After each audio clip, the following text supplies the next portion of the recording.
Olá, dando início a mais uma gravação nesses tempos de quarentena, de uma palestra para o grupo de estudos espíritas Rita de Cássia.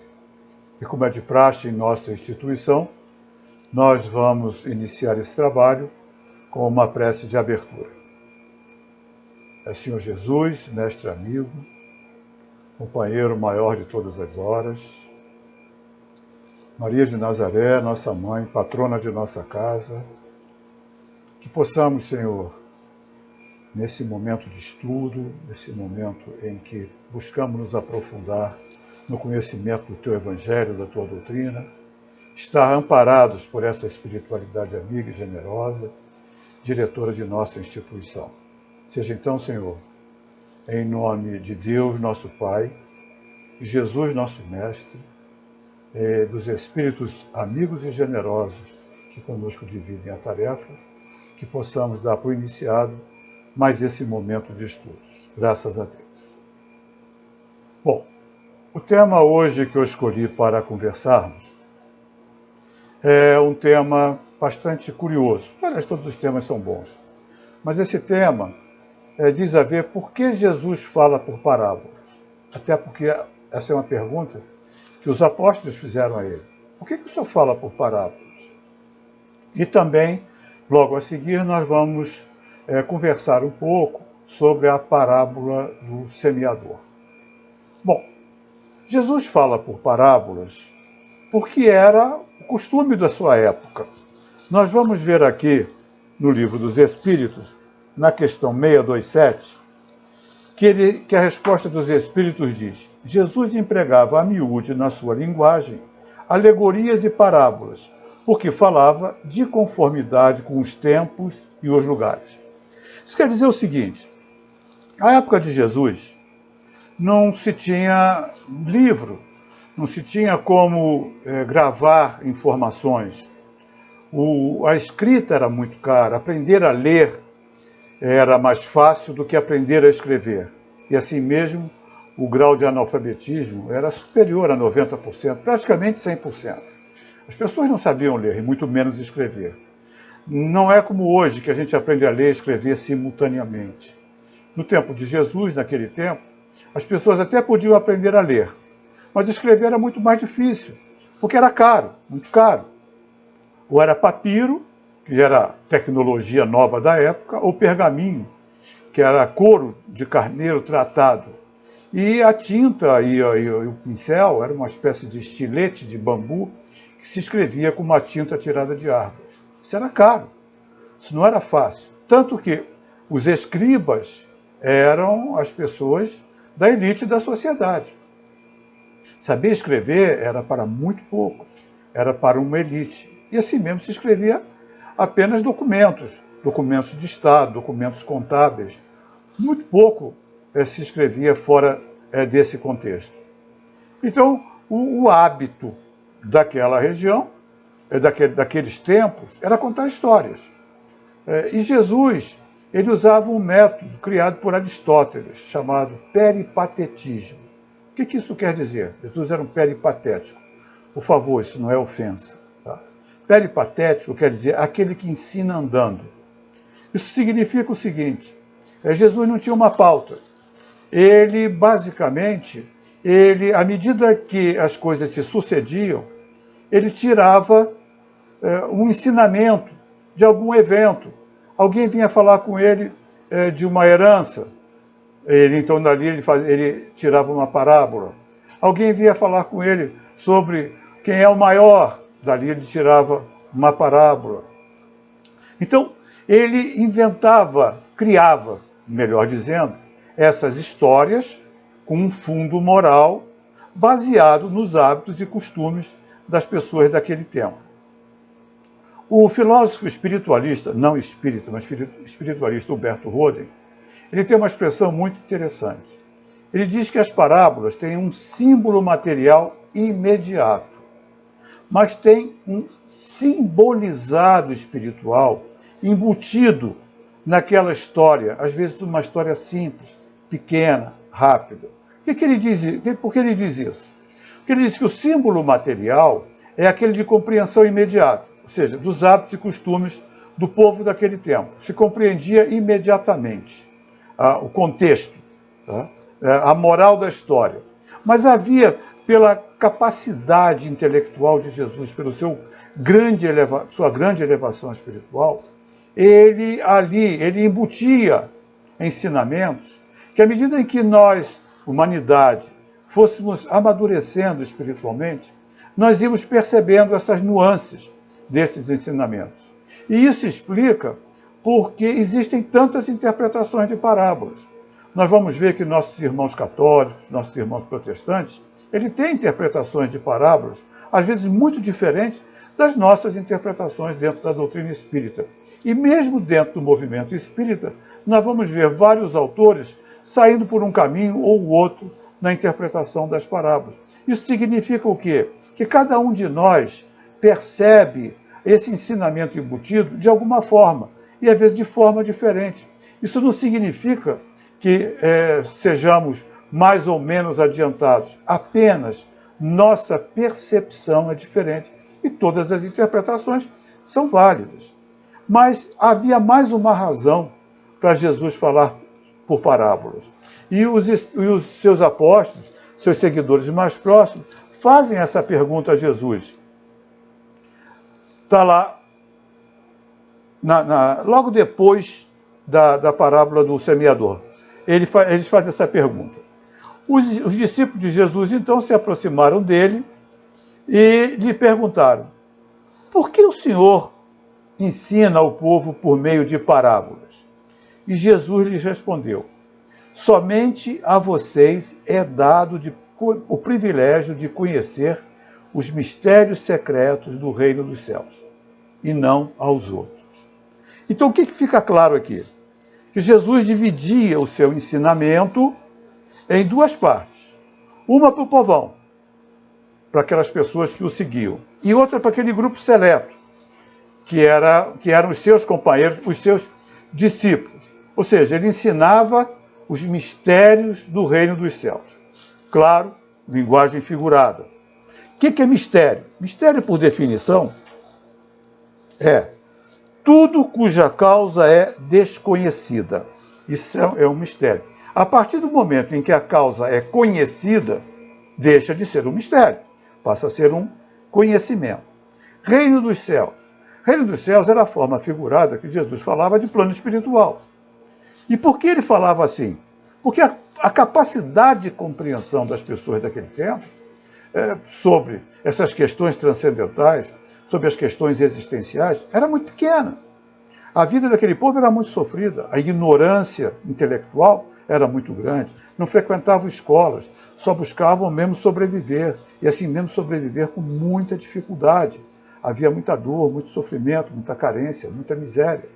Então as pessoas procuravam ler livros para os seus sofrimentos, para as suas doenças, para os seus questionamentos, para as suas dificuldades imediatas.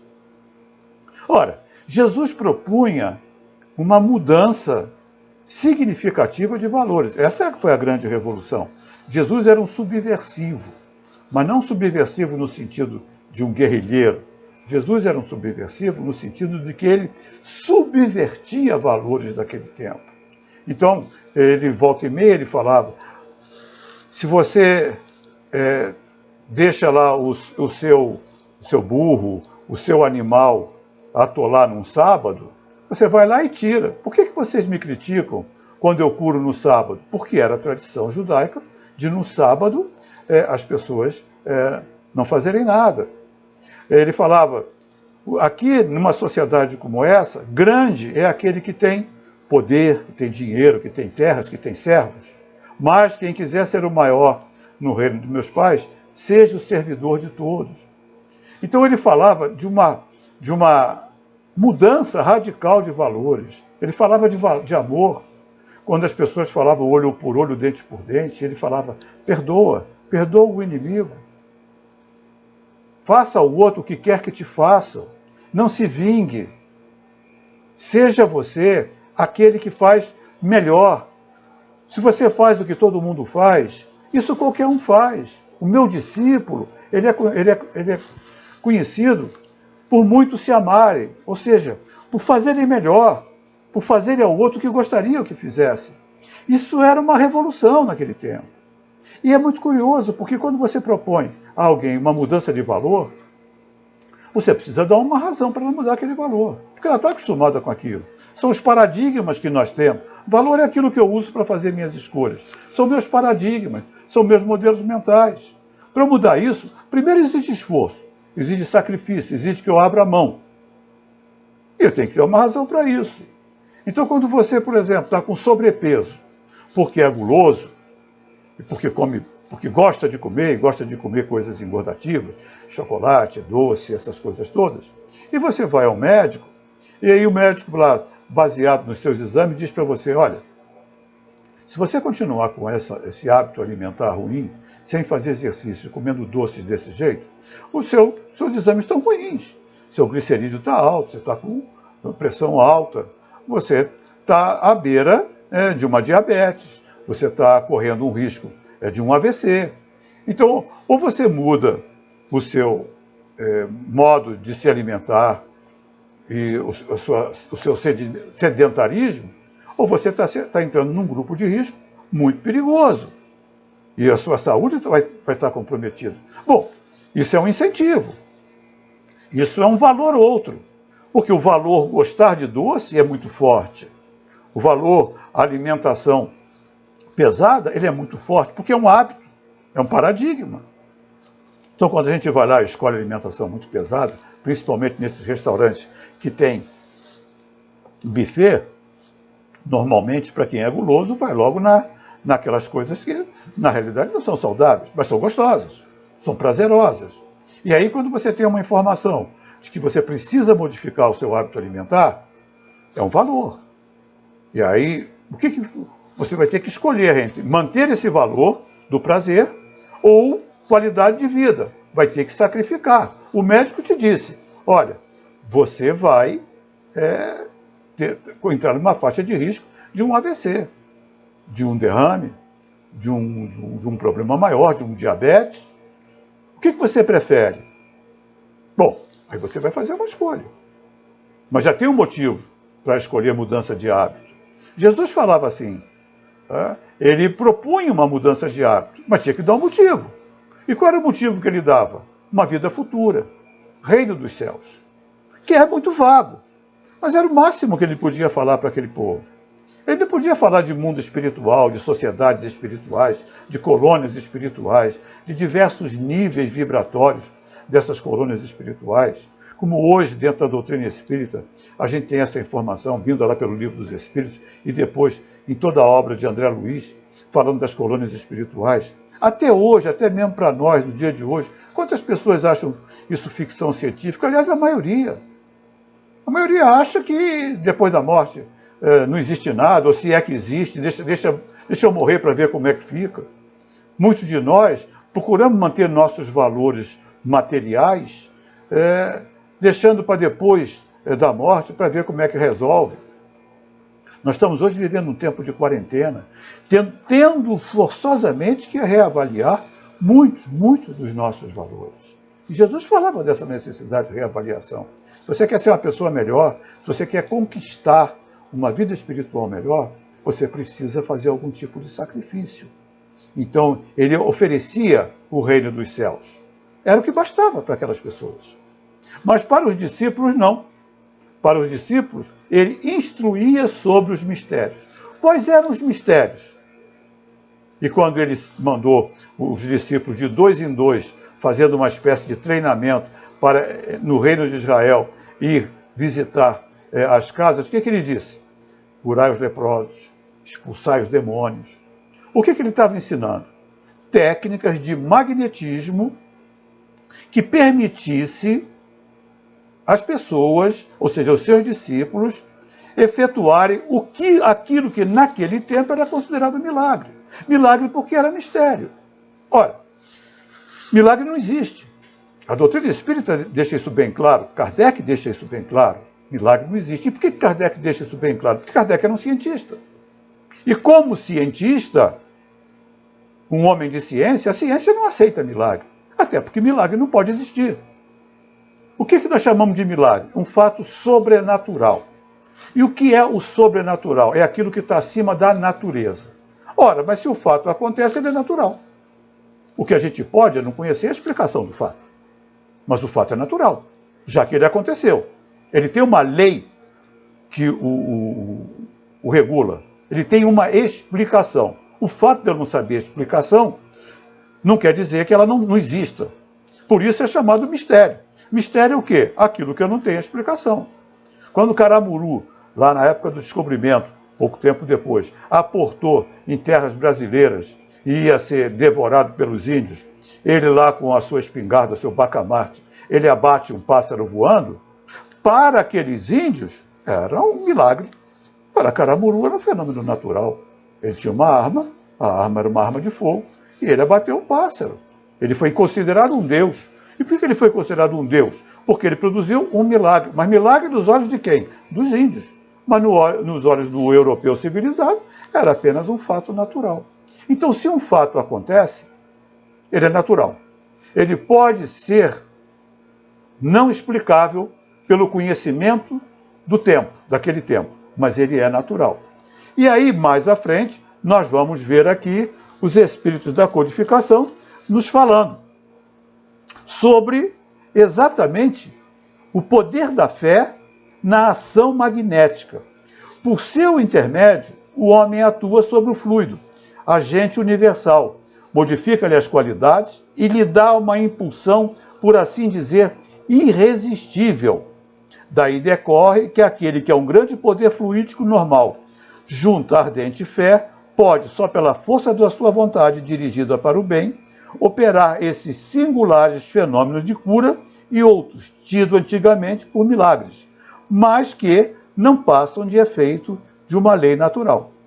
Tal o motivo por que Jesus disse a seus apóstolos: se não o curastes, foi porque não tinhas fé. Está no item 5 do capítulo 19 do Evangelho segundo o Espiritismo, a fé transporta montanhas. Então nós vamos ver o quê? No tempo de Kardec se falava fluidos. Hoje nós vamos falar de energia. Porque no tempo de Kardec, e os espíritos tinham que usar a linguagem de acordo com os hábitos e costumes do tempo, e o conhecimento do tempo, da mesma forma que Jesus adaptava a sua linguagem aos hábitos e costumes do seu tempo, os espíritos tinham que usar os termos científicos da época, que era fluido. Ou seja, algo imponderável. Hoje nós sabemos que é energia. A partir de Einstein, energia e matéria é a mesma coisa, só em estados vibratórios diferentes. Então, o que Jesus falava? Que existe um componente para movimentar essa energia que pode produzir a cura, que pode produzir a expulsão. Demônios é uma palavra também antiga. Demônio quer dizer espírito, daemon quer dizer espírito. Hoje é que ficou marcado como espírito do mal, mas na realidade a etimologia da palavra do grego, daemon, quer dizer espíritos. Então havia muitos casos de possesso, de obsidiados no tempo de Jesus. Esses espíritos poderiam ser afastados através de uma força moral irresistível que os fizesse desligar dos seus perseguidos.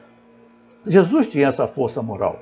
Os apóstolos estavam aprendendo a utilizar essa energia, a crescer também nessa força moral. Há uma passagem muito curiosa, que é quando esse Espírito que nos dá essa mensagem fala, que um homem vai a Jesus, levando o seu filho, dizendo: meu filho é lunático, ele cai na água e cai no fogo. E eu levei para os seus discípulos e eles não conseguiram curar. Aí Jesus faz: traz daqui o menino. E aí ele, com a sua autoridade moral, ele afasta, expulsa é um termo assim forte, né?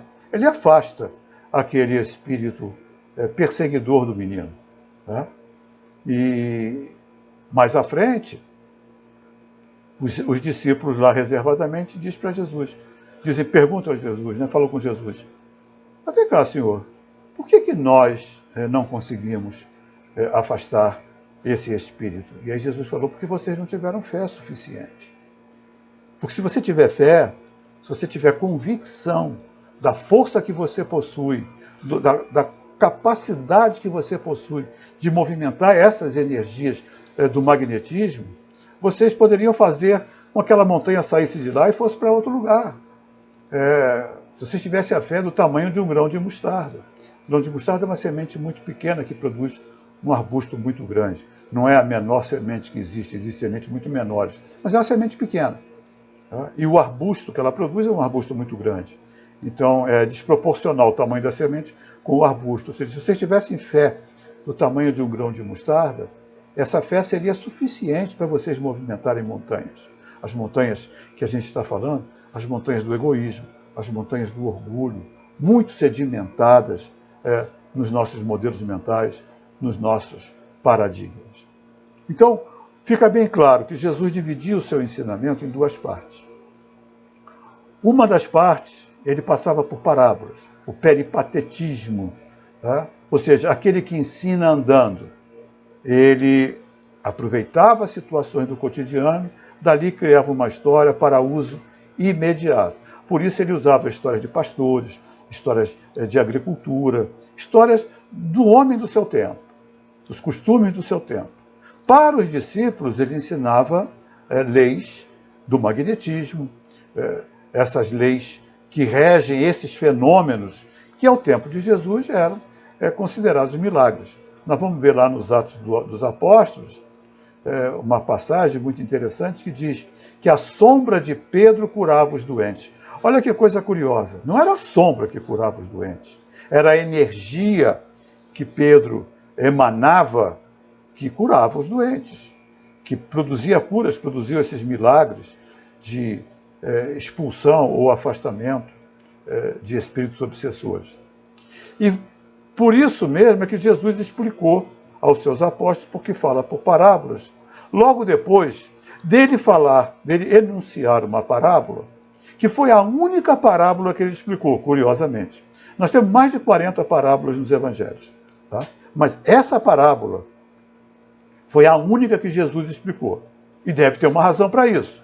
A razão que eu imagino é que essa deve ser a parábola mais importante das parábolas que ele nos trouxe. E vamos lá, é a chamada parábola do semeador. Está em Mateus 13. Vou ler. Naquele mesmo dia, Jesus saiu de casa e sentou-se à beira do lago. Uma grande multidão se juntou ao seu redor. Havia tanta gente que Jesus entrou num barco e se sentou. E toda a multidão permanecia de pé na praia. Jesus lhes ensinou muitas coisas por parábolas. Ele dizia: certo homem saiu para semear. Enquanto semeava, uma parte das sementes caiu à beira do caminho, e os pássaros vieram e as comeram. Outra parte caiu no meio de pedras, onde havia pouca terra. Essas sementes brotaram depressa, pois a terra não era funda. Mas, quando o sol apareceu, elas secaram, pois não tinham raízes. Outra parte das sementes caiu no meio de espinhos, os quais cresceram e as sufocaram.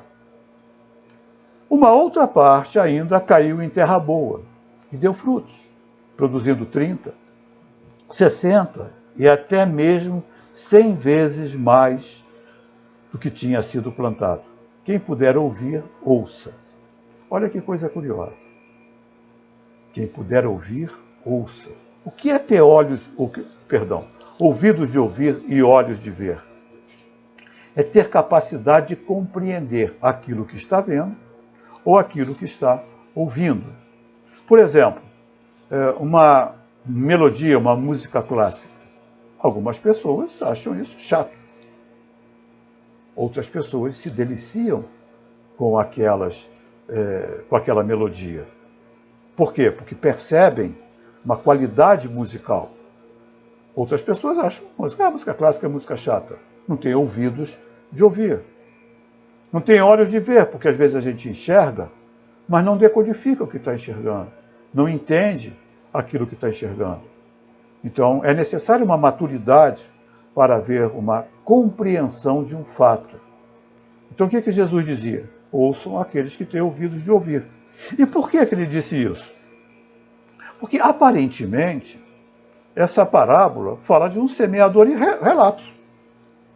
Porque semente era algo caro. Ponto 1, no seu tempo. Tá? Semente era algo raro e caro. Então não se podia desperdiçar semente. E esse semeador saiu largando semente em tudo quanto é canto. Largando pelo meio do caminho, nas pedras, nos espinheiros, até mesmo quando ele largou em terra boa. Ou seja, era um semeador relapso. A princípio, numa primeira leitura, é um semeador relapso. E aí Jesus fala, se liga, ouça aqueles que têm ouvido de ouvir. Mas pelo jeito, ele deve ter olhado a cara da multidão e deve ter percebido que a maioria não tinha ouvidos de ouvir. E aí, vai lá ele e explica a parábola. Ouça o que a parábola daquele que semeia quer dizer. A semente que caiu à beira do caminho representa a pessoa que ouve a mensagem a respeito do reino, mas não a compreende. E Satanás, então, vem e tira as coisas que foram semeadas no seu coração. A semente que caiu no meio das pedras representa a pessoa que ouve a mensagem a respeito do reino e a aceita imediatamente, com muita alegria. Mas, como não tem raiz, não dura muito tempo. Assim que encontra as dificuldades ou que é perseguido por causa da mensagem, abandona a sua fé. A semente que caiu no meio de espinheiros, de espinhos, representa a pessoa que ouve a mensagem a respeito do reino, mas é sufocada pelas preocupações com as coisas desta vida e pela ilusão das riquezas. Essa pessoa não produz nenhum fruto, mas a semente que caiu em terra boa representa a pessoa que ouve a mensagem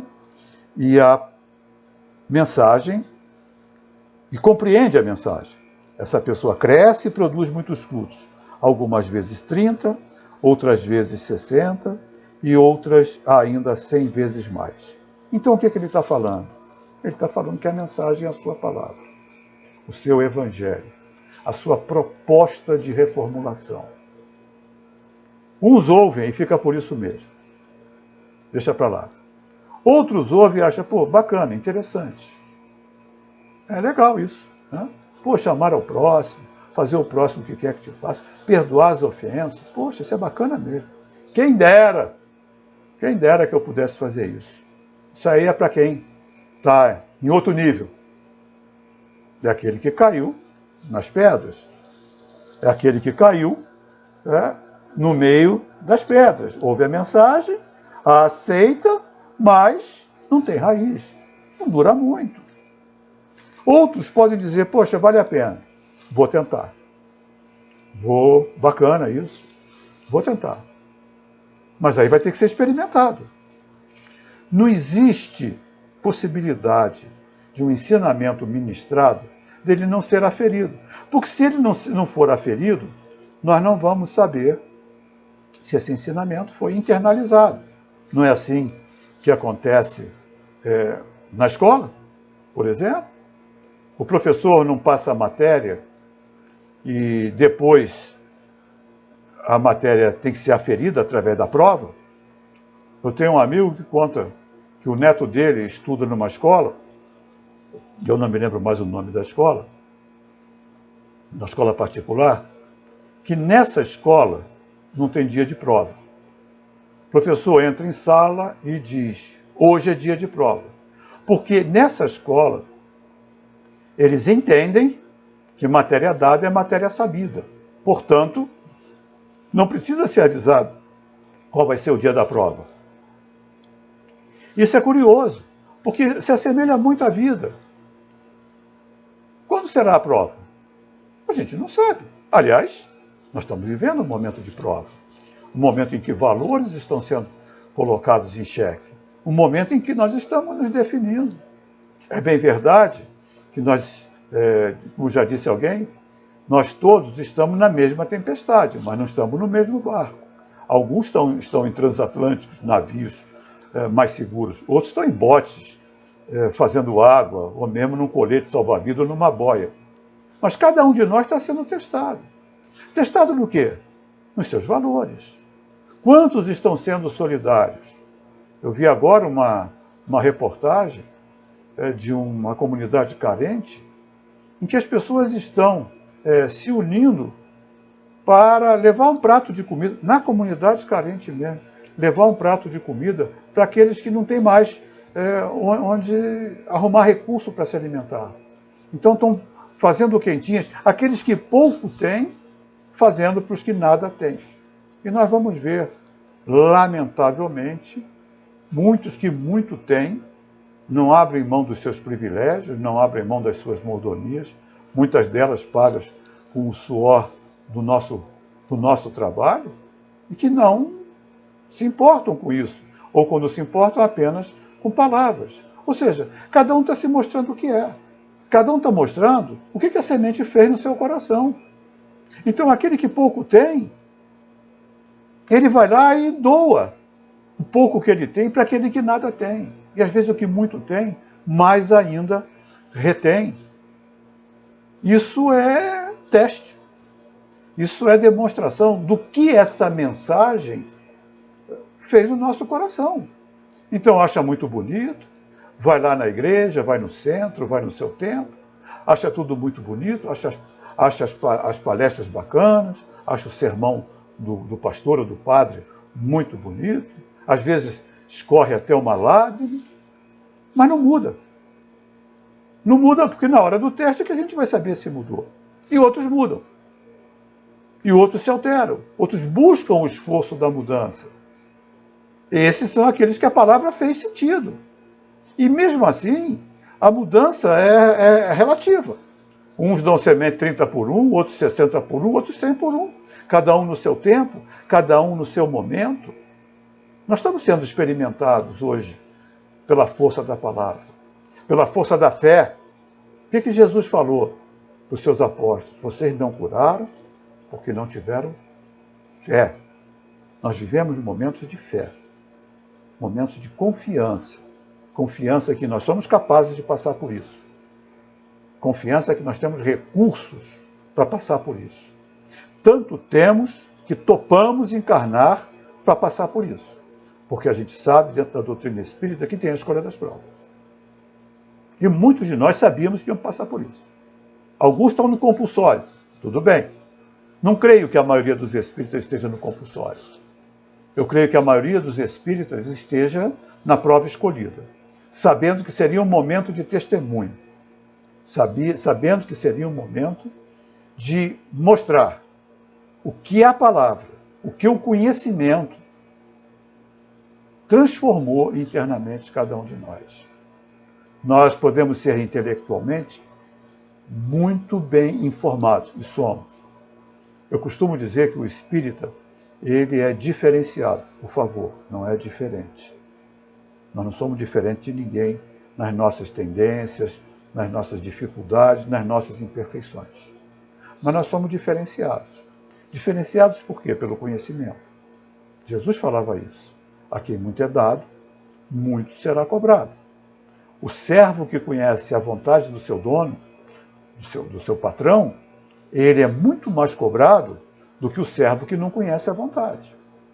Se tem uma coisa que nós, dentro do movimento espírita, não podemos afirmar, é que eu não sabia. A gente conhece perfeitamente bem as leis que regem o processo de evolução.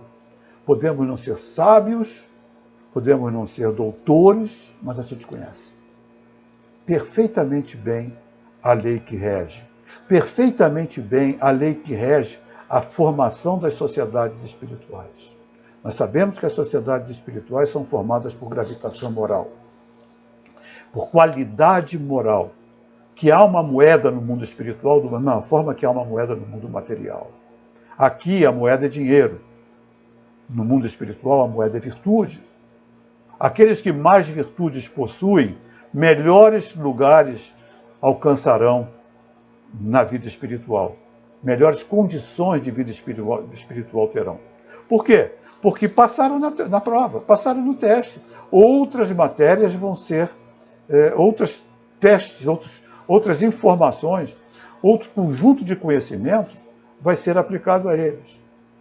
No livro de Emmanuel, que é um livro antigo, bem antigo, mas ainda extremamente atual, ele fala de uma coisa muito curiosa. No meu grupo de estudos, olha que coisa interessante, Emmanuel, o espírito responsável pela implantação da doutrina espírita no Brasil, pela disseminação através do seu médium, Chico Xavier, o espírito mais importante da codificação no Brasil, Emmanuel fala, no meu grupo de estudos, ou seja, ele participa de um grupo de estudos que vai lhe capacitar para tarefas maiores. Eu fico até imaginando qual seria esse grupo de estudos. E até com uma certa inveja, mas fazer o quê? Dar conta dos estudos daqui para ver se algum dia teremos condições de participar dos grupos de estudo de Emmanuel, ou pelo menos ter Emmanuel como um dos nossos instrutores na erraticidade. Então a gente tem que passar por um testemunho de desprendimento, de quanto a gente está desprendido, de quanto a gente tem fé, de quanto a gente confia. Porque é importante confiar. É importante acreditar que não é por acaso, que há uma razão para. E aí a gente vai, o que essa semente do Evangelho, como é que ela está germinando dentro de mim? Eu confio em Jesus. Eu tenho certeza que ele está certo. Ou eu ainda estou preso às questões materiais? É claro que nós, como espíritos imperfeitos que nós somos, ainda flutuamos, ainda vamos ter desânimo, ainda vamos ter um pouco de tristeza, de melancolia. Não só há uma prova fácil. É uma prova que vai nos levar nos limites do nosso conhecimento e do esforço que nós estamos fazendo para transformar esse conhecimento em prática. Nós falamos muito de solidariedade, nós falamos muito de fraternidade, falamos. E agora? Estamos sendo exigidos a exercê-lo. E nós estamos vendo as pessoas se dividirem. Recente, agora, da mesma forma que existem pessoas que estão dividindo o pouco de comida que tem outros assaltando as máscaras nos aeroportos para vender, tem gente falsificando álcool gel, tão importante na asepsia. Tem países sequestrando carga de equipamentos de outros países para uso próprio. Isso mostra o quê? Egoísmo. Ainda muito forte dentro de nós. Ainda existe um orgulho muito grande.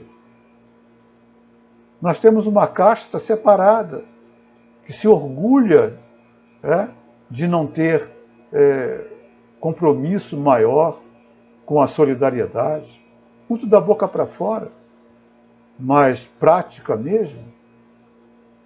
Fala de povo, mas não conhece povo.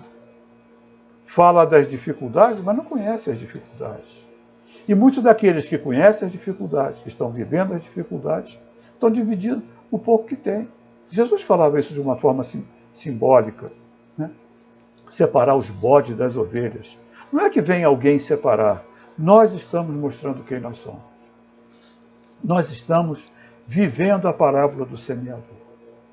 Ouça aqueles que têm ouvido de ouvir. Nós fomos, por mais de 2000 anos, agraciados com uma mensagem de transformação.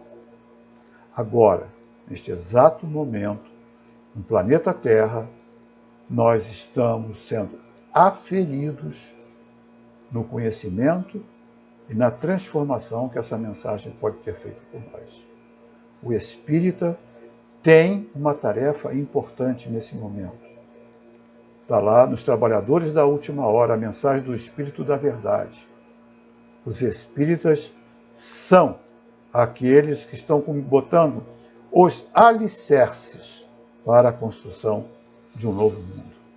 Desse mundo de regeneração, dessa transição planetária, que vem sido profetizada desde muito tempo, desde o tempo de Jesus. Vem sido marcado em seu início no advento da doutrina espírita. Lá na Gênesis, no último capítulo, o último livro da codificação, no último capítulo, Kardec fala, os tempos são chegados. É bem verdade que ele fala de uma próxima geração. Talvez tenha sido um otimismo do codificador. Mas os tempos são chegados. E são chegados os tempos de nós mostrarmos quem nós somos. O que nós somos. Os meus discípulos serão conhecidos por muitos se amarem. Essa foi a mensagem que foi deixada. Tende bom ânimo. Eu venci o mundo. Cuidado, Jesus não venceu no mundo. Jesus venceu o mundo. É diferente. É estar no mundo sem ser do mundo. Vencer no mundo é atingir topo, é atingir sucesso. Não é tão difícil assim. Mas vencer o mundo, ou seja, viver no mundo sem estar preso ao mundo, já é um esforço bem maior. Deixou claro também, no mundo tereis tribulações. Ou seja, no mundo a gente vai ter problema. No mundo a gente vai ter dificuldade. Porque é o exame. É a hora do testemunho. O atleta que se prepara o tempo todo, infelizmente não vamos ter esse ano a Olimpíada, mas o atleta que se prepara o tempo todo, durante anos, ele vai, na hora que ele entra lá na quadra, na piscina, seja lá onde for, nos aparelhos, para mostrar o que ele é, ali é a hora do testemunho dele. Ali é a hora que ele vai dizer, ele vai mostrar a qualidade de todo o esforço que ele fez para chegar ali. Já chegar numa Olimpíada já é difícil. Já ganhar uma medalha já é mais difícil ainda. E já ganhar a medalha de ouro, então, é tarefa para poucos. É a hora do testemunho, do treino. Nós somos atletas espirituais. Nós estamos no momento de mostrar o que a gente aprendeu. O que essa semente, que há séculos foi plantada em nosso coração, se ela germinou, ou se ela foi sufocada pelos espinheiros, ou se os pássaros comeram, ou se o sol as crestou. Jesus nos abençoe nesse momento de testemunhos. Muita paz a todos, muito obrigado pela atenção e vamos fazer a prece de encerramento. Senhor Jesus, Deus nosso Pai, Maria de Nazaré, nossa mentora, profundamente gratos por essa oportunidade de estudos, de podermos estar aqui juntos, pensando, estudando o Evangelho de Jesus. Nós te rogamos, Senhor, por um mundo melhor. Todos aqueles que estão sofrendo e passando dificuldades severas possam estar amparados pelo teu amor, possam encontrar um caminho, uma rota. Nós te suplicamos, Senhor, pelos nossos governantes, para que possam ter percepção das responsabilidades que estão envolvidas, para que possam perceber que nesse momento eles estão dando também um grande testemunho e que serão avaliados por isso. Eles possam estar amparados por ti, Senhor, porque não é uma tarefa fácil. Com certeza não é uma tarefa fácil. Ajuda-nos, Senhor, nesse planeta, ajuda os nossos governantes, ajuda os que sofrem, ampara aqueles que são solidários, neutraliza o mal que tenta nos atingir, Senhor, e despede-nos na tua doce e bendita paz. Seja então, em nome da direção espiritual do trabalho, dos espíritos que conosco dividiram a tarefa, em nome de Jesus, nosso Mestre, de Maria de Nazaré, nossa mentora, mas sobretudo em nome de Deus, nosso Pai de amor e de misericórdia, que nós da Casa Espírita Cristã Maria de Nazaré possamos ter a permissão necessária para considerarmos encerrado essa tarefa de estudos em nossa instituição. Graças a Deus, muita paz, muito obrigado pela atenção de todos.